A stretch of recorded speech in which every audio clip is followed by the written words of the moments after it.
One of the objects featured in the Irish Global Solidarity in 100 Objects exhibition was Seamus Heaney's poem, From the Republic of Conscience, and this year marks 40 years since he wrote it. Written in 1985 for Amnesty International's 25th anniversary, it describes a symbolic republic where human rights are the highest law. Every citizen is bound by conscience. On this episode of Irish Global Solidarity in 100 Objects podcast, I speak with Mary Lawlor, United Nations Special Rapporteur for Human Rights Defenders, and talk about her connection to Heaney's poem. Mary has spent nearly 50 years in human rights. She began with Amnesty International before founding Frontline Defenders, an organisation dedicated to supporting human rights defenders at risk. Now, as a United Nations Special Rapporteur, Mary continues to fight for those on the front lines. In many ways, she embodies the message of Heaney's poem that human rights are the highest law and conscience must guide us. In a time where the world feels overwhelming, her words were a reminder of resilience and hope. She shares stories of the people who shaped her journey and the lessons she learned. I feel like I could have spent all day listening to Mary talking about her life and the people she has met with along the way, those that inspired her and those she works hard to defend. My conversation with her was such an antidote to general feelings of despair and overwhelm with the state of the world right now, and I say that as much from a personal perspective as well as a collective one. If you are feeling disheartened, I encourage you to listen. Mary's reflections, especially towards the end, are a powerful reminder that hope is always worth holding on to.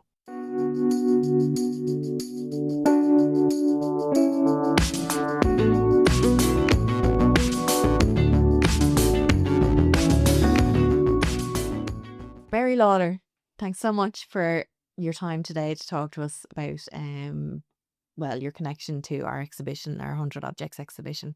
Can I start off by talking about your connection to the exhibition itself? It was in relation to a poem from Seamus Heaney from the Republic of Conscience, written in 1985 following a request from you, I believe, when you were volunteering with Amnesty International. Maybe you could tell us a bit about that? Maybe I have the context quite like that. Okay. It was another Mary Fogarty. Okay. I think her second name was Fogarty. She was in the Sandymount group of Amnesty. And Seamus, as you know, lived in Sandymount. And she approached him about the possibility of writing a poem. Okay. And she gave him some Amnesty International material. Okay. And he came back and he declined, and he said, and I quote, "No cry I could have made in verse would have matched what was crying out in the dossiers." Wow. And there it stood. And we reckoned that it wasn't going to go ahead. And then he approached me. All right. And he said that once he had basically put it down, forgotten about it, he came up with the idea of conscience.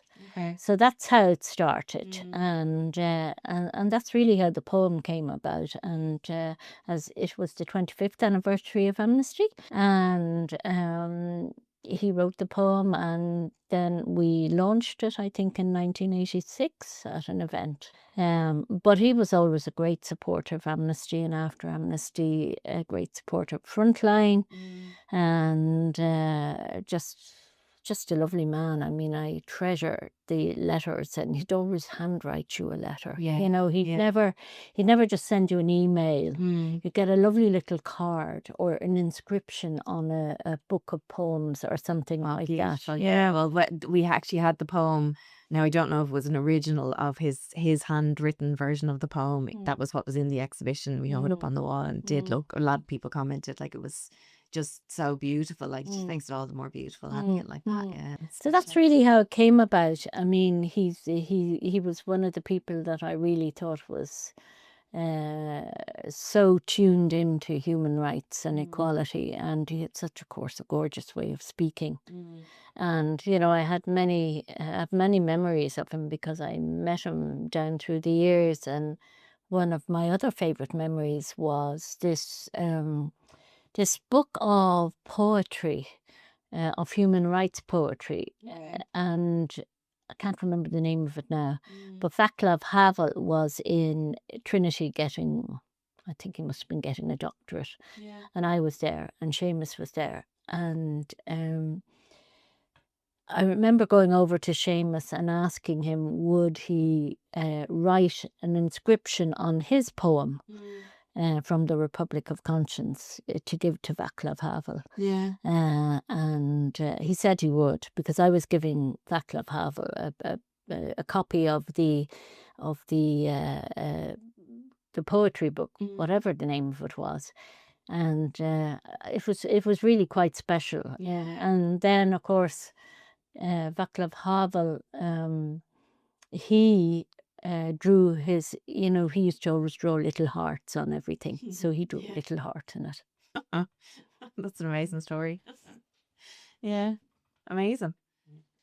I suppose just to bring it back to you personally now, I know that you had started off as a Montessori teacher and now you're UN Special Rapporteur for Human Rights Defenders. And I'm just curious as to how does somebody start off as a Montessori teacher, go on to become a human rights defender working with frontline defenders, and then become a UN Special Rapporteur? Well, I didn't start off as a Montessori Oh my, I'm teacher. getting everything wrong. All of my research is wrong. My goodness. This used to be the Montessori school. Okay, okay. When I did the Montessori, but Yeah. I actually started off as a personnel manager. Okay. So So I got some of it right. Yeah. It's the main thing.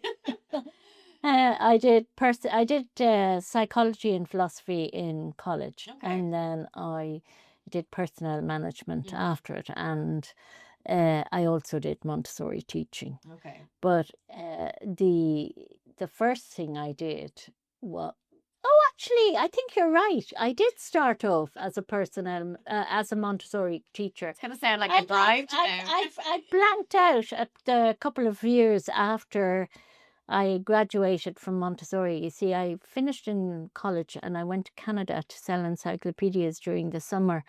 And then I came back and I did the Montessori, the 1-year course. And then I taught for 2 years in Killiney. You're dead, right? Okay. But while I was teaching there, I also did personnel management, and then I changed to personnel management. But Okay. then when my first baby was born, I opened up a little Montessori school here. Oh, right I here. converted it to, Right. so that's how Yeah. that started. But I joined Amnesty International because I knew Sean McBride quite well. My 2 sisters used to work for him, and he sort of adopted all of us. And he, as you know, he was one of the founding members of Amnesty International. Yeah. And he, I suppose you could say, he was a great influence on my life. I remember having to collect him at the Dublin airport one night, and he'd come back from Russia. And I asked him how he got on, and this was about midnight, and he was in his 70s. And I asked him how he got on, and he said he got on well. Did I really want to hear? Okay. Because he was a very serious man. Yeah. And I said, yes. And he says, well, I knew that they were taking me seriously, because when you go to Russia, if you're important, they put out the red carpet. This was way back in the day. Yeah. And they give you tickets either for the ballet or the circus. And they found out that I preferred the circus, so I got tickets for the circus. Okay. But we went back to his house, and he asked me to come in and help him with his mail for a while. So this would have been about 1 o'clock at that stage, or maybe 1:45. And I just remember he worked for about 2.5 hours opening all the letters that he got and replying to all these people all over the world who were looking for help. Wow. And As soon as he was in the door. yeah, and it had a huge impression on me, because even then, he was in his 70s, and I was saying, wouldn't you think he'd be kind of half taking it easier? Yeah. Or go to But sleep or... no, he did that. So as a result of that, I joined really Amnesty, and as a volunteer, and they were looking for somebody for the board. At that stage, there were less than 100 members in Ireland, and there were only a few groups, and all the board were friends of Sean McBride, Kingsmill Moore, Iris Barden, and they were all like my age now, and I was in my 20s, and so I joined anyway, and I thought I'd be doing very interesting stuff, but they wanted me to fundraise, so I had to fundraise. I used to have a cheese and wine every year, which basically kept the section going, but it was completely voluntary at that stage. And then we went on to have an art exhibition, which was facilitated by Louis Le Brockie. Oh, wow. And it made £123,000 at that My stage, goodness. and that was in about the mid 80s or maybe early 80s. Incredible. Early 80s. And so I bought, so at this stage I was on the board, Yeah. and I was on the board for 14 years, but that was only because there was no one else to be on it, you know. Yeah. And I became chairperson. And when I was chairperson, I set myself a couple of goals. One was to get enough money for the section to open an office and, professionalize a bit. Yeah. And another was to increase the members in groups. I had a few things I wanted to do. So we opened an office off Pierce Street, and we had a wonderful opening of the office. We had all these wonderful people at it, and my funniest memory of that was I'd invited you too, and they said they'd come, and I couldn't even recognize who was who at that point in you two. I could now, of course, but this was early on. Okay. And they all wore the same sort of clothes. So I went down to the record shop and I looked at their albums to try and learn off who was whom. So I'm there at the door having to welcome, and about 8 people come in, all in black with black hats and black trousers and black tops and black everything. And there was I didn't know which of them were the band and which were the security. I mean, it was very difficult. But anyway, we managed. I just said hello to them all as if they were the main event. So security and all. Just to be on the safe side. Yeah, so that was good. So anyway, then Amnesty grew, and by the time I left as I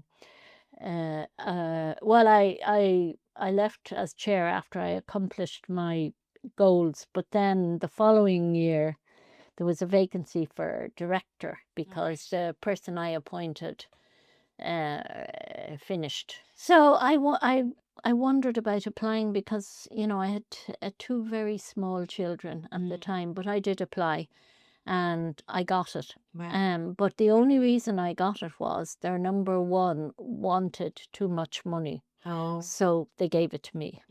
So I was director then for 12 years, and the section grew, and we moved again to the building in just off, it's in Fleet Street, and we negotiated with the Women's Worker Union of Ireland and the trade union movement, which was a great education for me, and we succeeded in getting the building. And by the time I left, there were 14,000 members, and they were proper members because I weeded out anyone who wasn't doing anything. And that's how I got involved in Amnesty. And then I really wanted to concentrate on human rights defenders at risk. Yeah. Okay. So, and Amnesty wasn't doing that work at the time. It had a very broad mandate. Yeah. And to me, human rights defenders at risk are the people who help build civil and just society. And for them to be in danger because of this work, I just thought it was awful. So I got money from Dennis O'Brien, and he gave me 3 million to set it up. He was the only rich man I knew, so I went to him. And the only way I knew him, the only reason I knew him was because he had approached me. He was a member of Amnesty, and he had approached me to see what he could do. And so he did a whole bunch of ads all around Europe, with the radio stations. He used to have for Amnesty International, and he used to have this lunch once a year where he'd invite people and they'd pay and we'd get the money. So it was a very sweet arrangement. But then I told him I wanted to really concentrate on human rights defenders at risk, and he just sold the company he's at. And so he had all this money. So I was very lucky. I went in to him the day after his first child was born, and I reckon he would have given money to anyone. So it gave me Very well timed. so that's how Frontline was started, and now Frontline has just grown and grown and grown, and has staff members all over the world, and monitoring and documenting and taking up cases of human rights defenders, and doing training in digital security and in personal security and risk assessment. Well, loads of training that human rights defenders specify they need, plus small grants, like they give a couple of million. I don't know the exact figure now, but when I was there, we were given over $1 million. I see the needs are evolving constantly as well as technology changes. Yeah.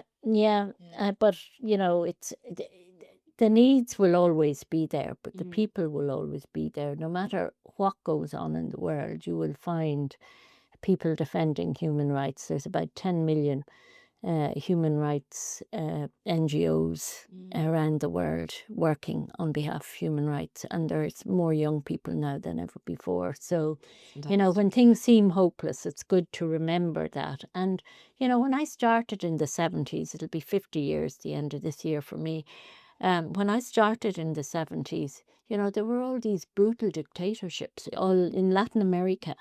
There were all these military dictatorships. In the Soviet Union, you had all these terrible, brutal autocrats, and this brutal system where people, anything from disappearing to being confined to mental hospitals and injected with psychiatric drugs and boiled alive in some other places, and then, every decade has had something. We've had the awful genocide in Rwanda.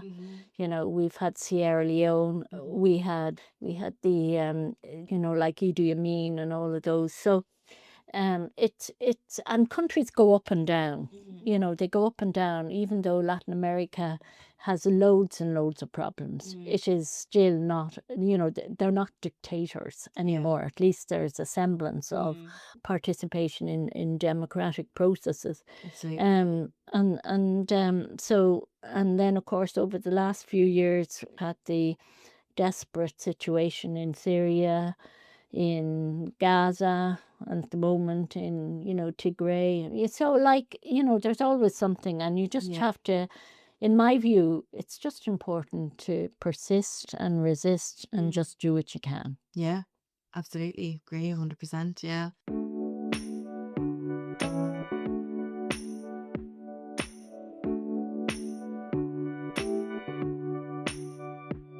How then did you move from frontline defenders to being a UN Special Rapporteur?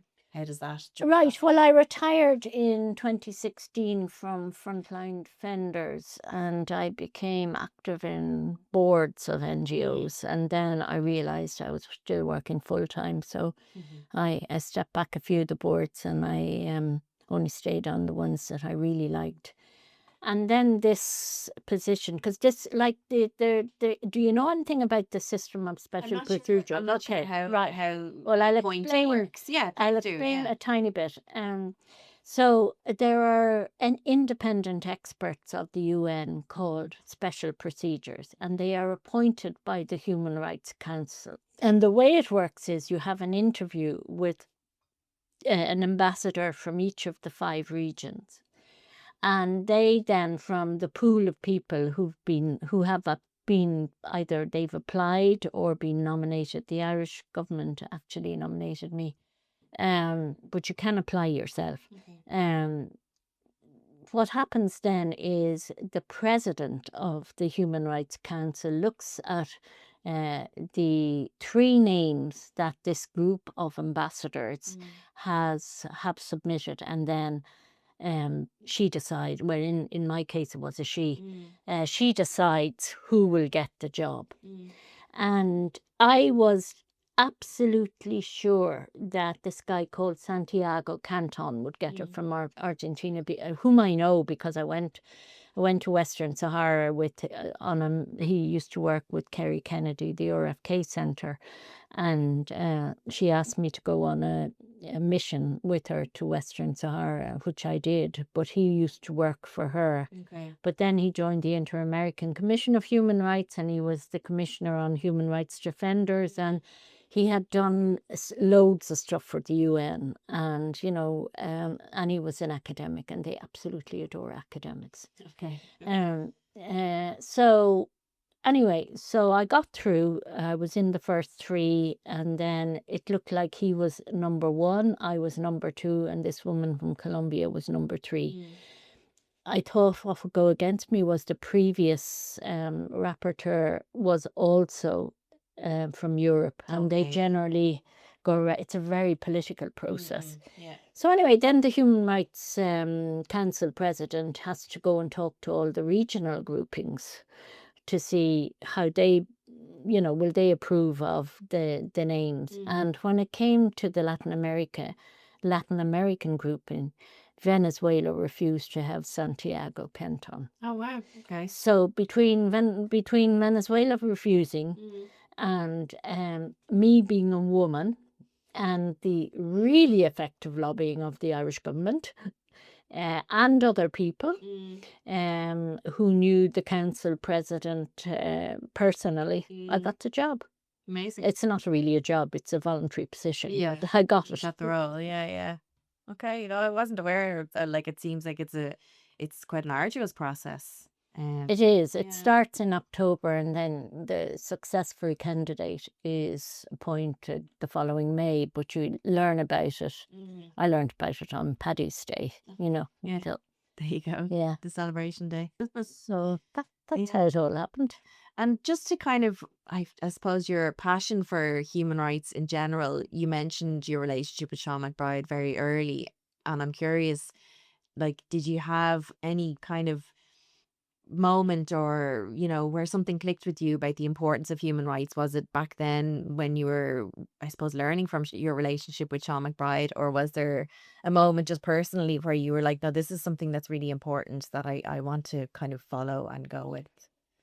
Well, when I was growing up in Ireland, it was a very insular place. And, you really didn't know much about what was going on in other countries. And I remember going when I was 15 to France for an exchange my parents sent me on, and the family took me to an exhibition of the Holocaust. Oh, wow. And I just remember being absolutely stunned by the inhumanity of it. But then, I came back, I finished school, I went to college, didn't really do much, except have a good time. And really it was only when I got to know Sean McBride that I learned about Amnesty International, and I got involved. And then once you get involved, it's very hard to turn away, because you can see that there are some things that you can do. At least you can try, and so I stuck with it. But I suppose really it was being exposed to amnesty material when I first joined up. I always remember this poor little child in Guatemala. It was an indigenous community, and there was somebody running after her, and a machete just standing just above her head, as if I don't know if she was killed or not, but it was a shocking photo. And these awful stories, they do persist. I mean, I was in Angola, Ghana, and South Africa just before Christmas last year. And I think it was in, let me see, was it South Africa? Or I think it was South Africa, or maybe it was Ghana. But one of the human rights defenders I was talking to was a transgender woman who was working for the rights of transgender people, and That must be such a tough job. it was shocking, and she was in such danger. But she told me about it, and it really upset me, that if little babies are born, transgender babies, they put them out in anthills so that the ants can get them, and I just found it so disgusting. And so horrifying that little live babies would be just put there. They complete disregard. Anyway, so I mean, because when you're when you're an independent expert, in my case, special rapporteur and human rights defender, my job is to try and monitor the situation of human rights defenders around the world, look at the trends, take up cases of human rights defenders who are in danger, raise them with the governments concerned, write these formal letters called communications to the governments, and and we also use social media and all that kind of stuff. But and you have to do 2 official country visits a year, and you have to do a report to the General Assembly and a report to the Human Rights Council. And for the Human Rights Council, a couple of years ago, on the 25th anniversary of the Declaration on Human Rights Defenders, which was adopted by consensus by the UN in 1998, I did a report on successes of human rights defenders, and it was the most lovely report to do, because everything, it didn't negate what they had, the challenges and the risks that they face, but it showed very clearly the impact and the effect that they had. People like, for example, in Yemen, there was this group called Mothers of Abductees, and they had managed to build trust with both sides, and they had succeeded in either reuniting people who had been disappeared with their loved ones or finding their bodies. There was a young fellow in Botswana who single-handedly took a case to decriminalize LGBTI, to decriminalize homosexuality in Botswana, and he succeeded. And there was a group of children, human rights defenders, who worked with the commissioner in, I can't remember what country it was now, Bangladesh, I think, to stop child marriage. So you see huge successes as well as obviously terrible failures. Well, it sounds like a really important report as well, the impacts, and I definitely think that's accessible easily, is it? Yeah. Definitely think that's something that we could put in the notes for this episode of, because I think we all need those stories of hope, particularly at the moment. So having some of those, I think, would be great to include. Definitely, yeah.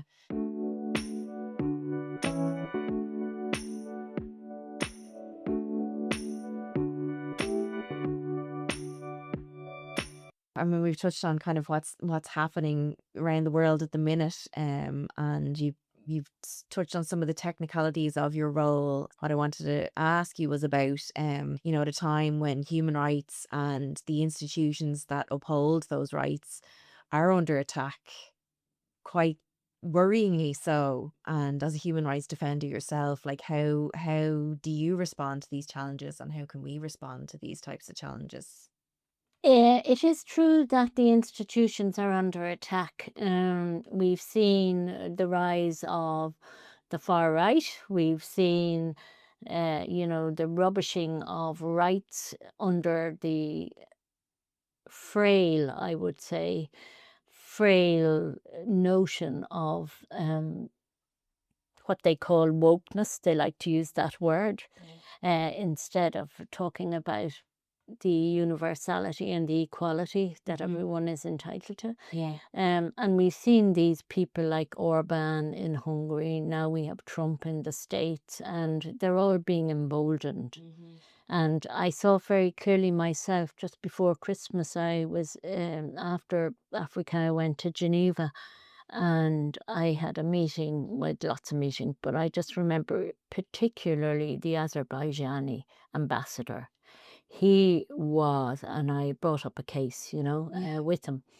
And he was just so dismissive and rude and didn't care. Normally ambassadors, they Well, their role is to be diplomatic. yeah, so they circumstances. kind of, now he didn't raise his voice, but he just said, show me the legality. We don't care. We're not, we're able to stand on our own 2 feet. We don't care about the internet. And it was the first time I'd seen such an overt, blatant disregard for the standards that they all agreed to, and the standards that they want for themselves I was and about to their say, I own think that we all children. agree to And because we all want it. Yeah, If it's for yeah. all of us or it's for none of us. Yeah. That thing, yeah. But that was shocking to me, and it is going to be. And of course, the UN, the UN is underfunded, and there'll be so much less money this year. I mean, last year it didn't get enough money either, and the second country visit was cancelled until towards the end of the year. But at that stage, I had organised this 3-country odyssey, as my one of my team called it, and so we didn't go on the second country visit last year, the official visit I'm talking about. But I think that what we can do is we just have to keep, emphasizing the Universal Declaration of Human Rights, the International Bill of Rights, the fact that states have all signed up to it, and unless they basically shaft the UN completely, they are part and parcel. The UN is a very political body, and it is very polarized, and everyone dumps on their enemies and goes easy on their friends. It's this whole geopolitical stuff. But I think we have to just keep emphasizing,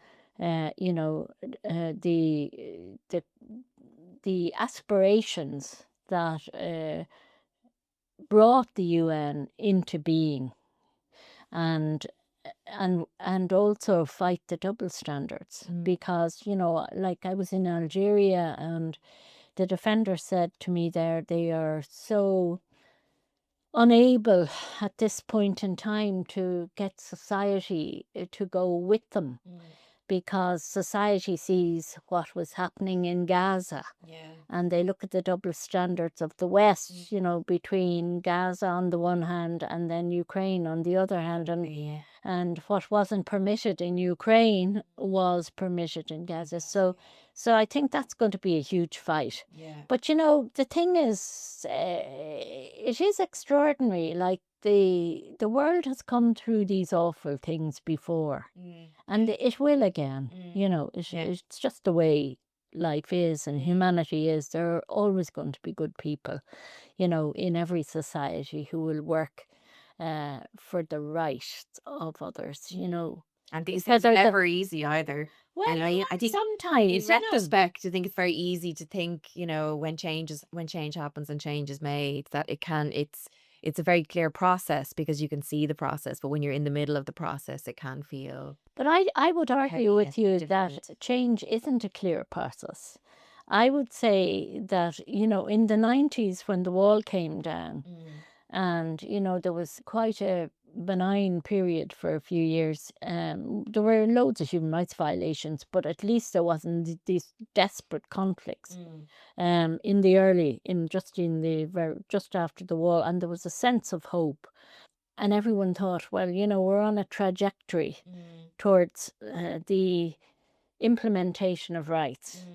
But it's never like that. It depends on the shape of the world at any time. It depends on the politics of who gets into power.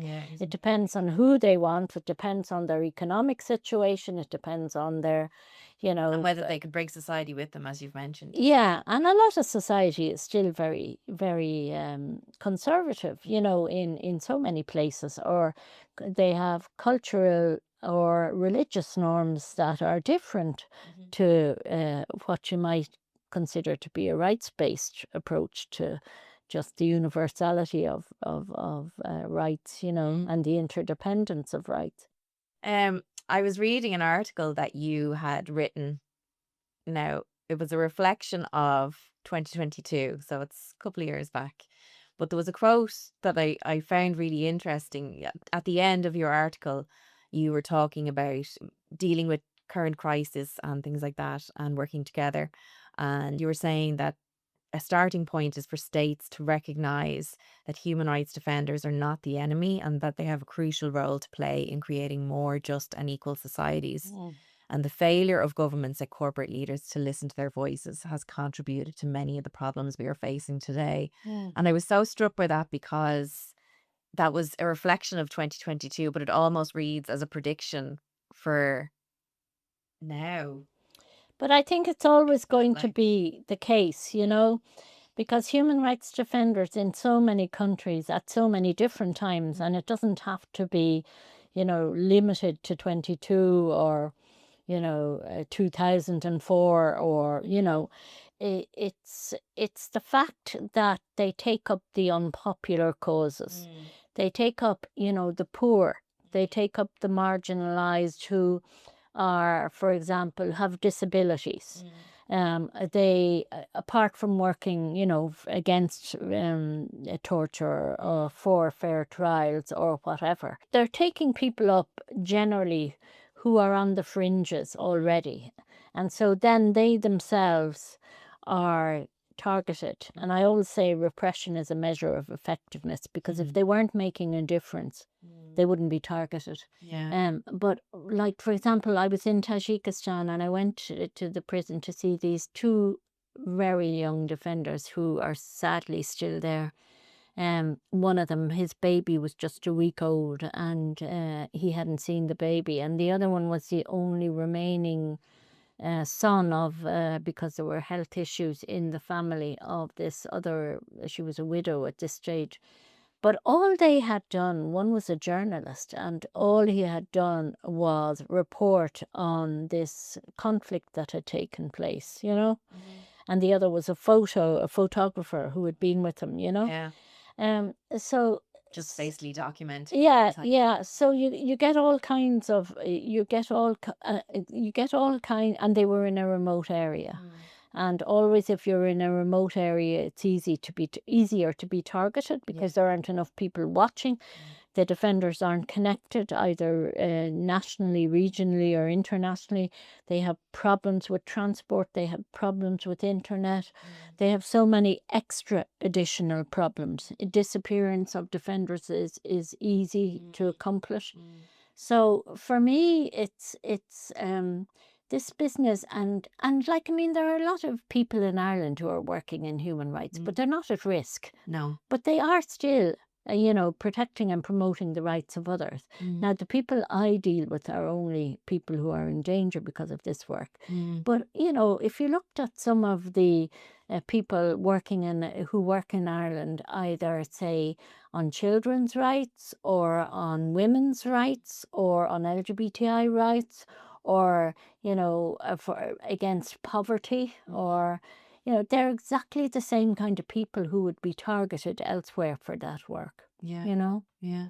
And then, of course, whenever there's a conflict, everything gets so much more worse. Yeah. for Much them. more intensified. Yeah. Yeah.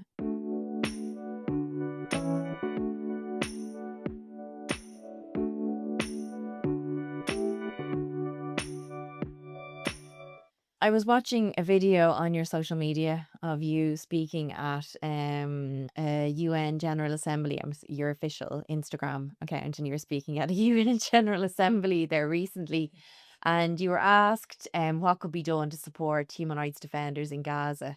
You emphasised the importance of giving them a platform to tell their stories, and I'm just curious as to why you feel storytelling in that context is so important, and giving people platforms, not just people in Gaza, human rights defenders in Gaza, but just that idea of storytelling, why you feel that's so important in that context. Because I think it's easier for people generally, wherever they are, whatever country they are, to connect with somebody if they know their story. I also think it's really important that the people who are doing the work on the ground are the ones that got, you know, the media, the international system, that they're the people that they listen to, because they're the people who are trying to build civil and just societies. So I really don't like it when a lot of external people take their voice, because they have voices. And they're the people, in my view, that should be the main source of information, and the main, how would you put it, the people that will in the long run have the solutions, because they know the country, they know the culture, they know the injustice, they know where the possibilities are. Yeah. But they're all, and you see it particularly in conflicts, they're often disregarded. Like in Afghanistan, they had a couple of women at the peace process, but none of them were allowed to speak. You know, and it's the women in conflict that are the peacemakers. And we know that, you know, if you involve women, you're 35% more likely to get a ceasefire. I'm not sure of the exact figures. It was in my report to General Assembly, but it's certainly it's marked that a peace process will last longer if women are properly involved and are properly able to participate meaningfully. So that's why we want women human rights defenders to be involved in any kind of peace processes. In Gaza, I mean, we've taken up the cases of people who've been killed, who are in well, they were human rights defenders. There was one woman, and she was taking testimony with a group of women. She was sitting in what looked like a burnt out shell of a room, and there was a group of women and some children there, and you could see her writing, and she was killed. And that was the last picture I had of her. So yeah, I just think that it's really, really important that we listen to the people who are the carriers of truth on the ground. Yeah. You know, Yeah. if we want to make progress, instead of having all these and others talking on their behalf. Yeah. You know. But it's the stories behind the statistics, isn't it? Really, and people's humanity. You know, that's what we can relate to. Yeah, and the other thing I think is that you know, I struggled when I started this job to know where my added value would be, having spent my life in NGOs, you know, and it is a very different kind of role than being in an NGO. And I was trying to think of where could I add value, and I decided that the value that I could do most of was, apart from just, I mean, I've talked to thousands of human rights defenders since I took this up, but the value is more to bring their voice to the international community, to raise. I get access to governments because they kind of feel they have to see you because you've been appointed by the Human Rights Council. So they'll go through the motions. Half the time it makes no difference. But in about 25% of the cases that we take up, there is a positive impact. So we measure impact. And I always say success is collective. You need many people going at it the same way. But I think the little bit extra that I can do is I can take the information that NGOs document, monitor, raise, and I can add my voice. And once, of course, I've checked out that it's accurate and reliable, I can add my voice in bringing it to the oppressive government, or trying to get other states to also raise the case. So that's really what I try and do, you know. Yeah.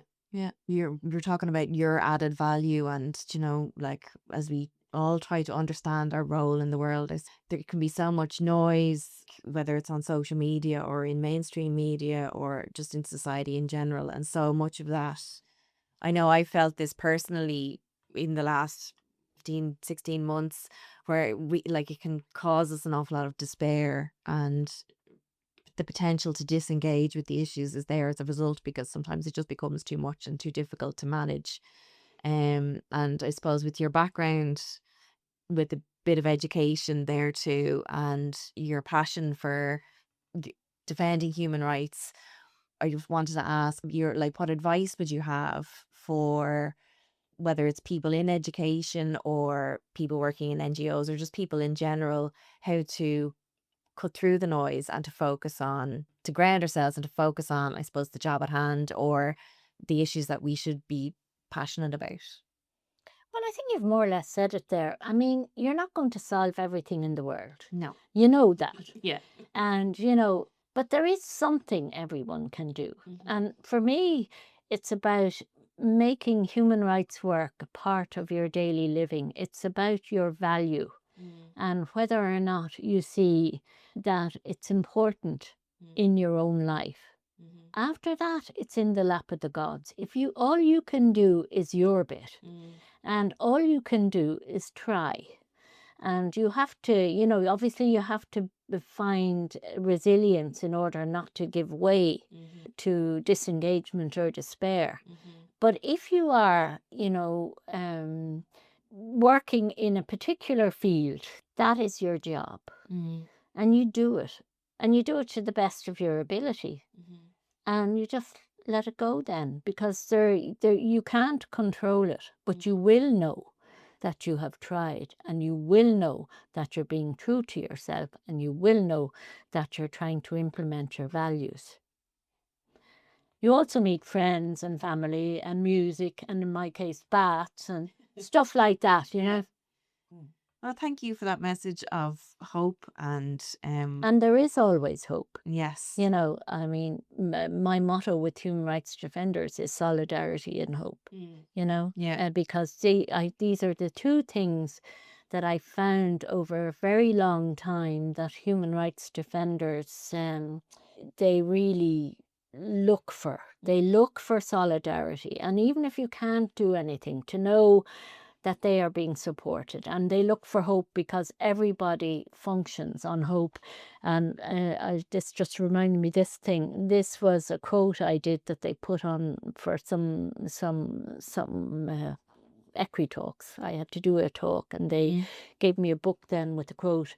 And I really mean this, because I said there will always be people like you who seek to fight injustice and inequality with madness and a little bit of hope. And the magical thing about hope is that states can never defeat it.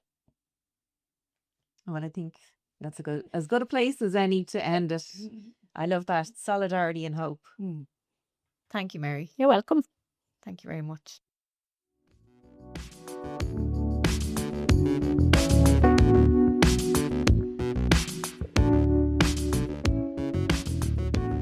This podcast is brought to you by developmenteducation.ie, run by AidLink, Concern Worldwide, the Irish Development Education Association, the National Youth Council of Ireland, Self Help Africa, Trogra, and 80/20 Educating and Acting for a Better World, with support from Irish Aid. This podcast is hosted by me, Ciara Regan, produced by Tony Daly and Catherine Howley. Our theme music is by Jump Lead. We'll see you the next episode.